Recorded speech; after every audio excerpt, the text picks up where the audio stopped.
Do you have unripe bananas in your kitchen? Don't throw them away. Today we're going to make this delicious banana puff puff recipe.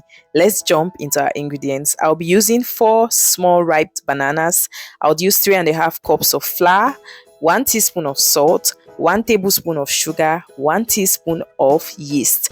I'll also be using 2.5 cups of warm water. Let's jump right into the process. I'm going to start by washing and peeling my bananas, and I'll pop them into a blender. Now, some people would prefer to use a potato masher to mash their banana.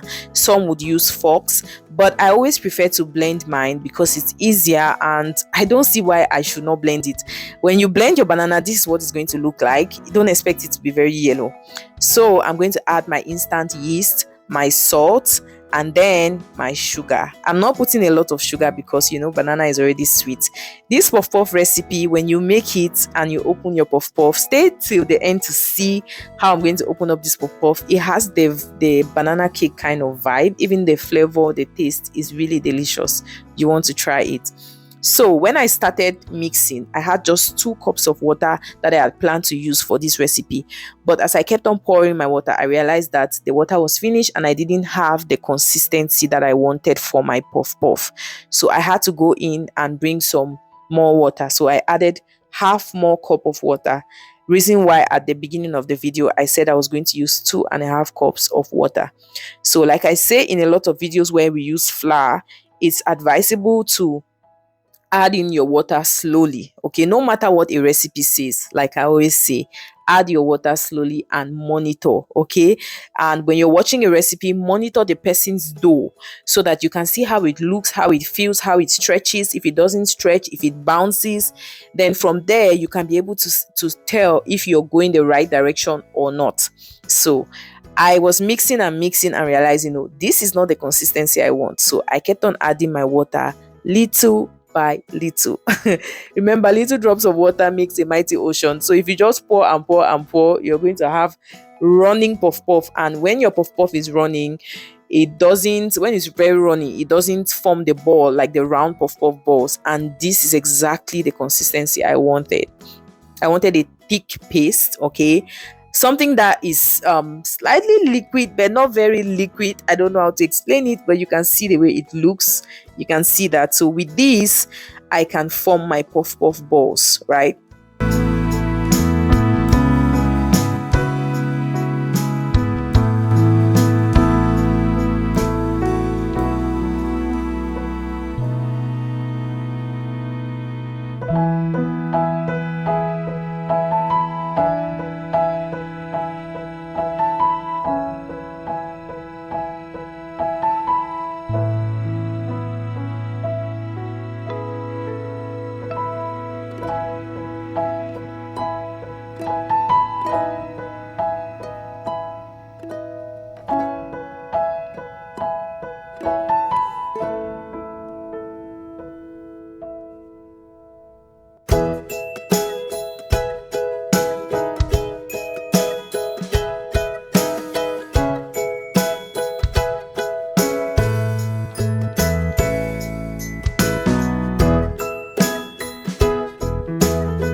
So have you ever been frying puff puff and your puff puff just refuses to turn?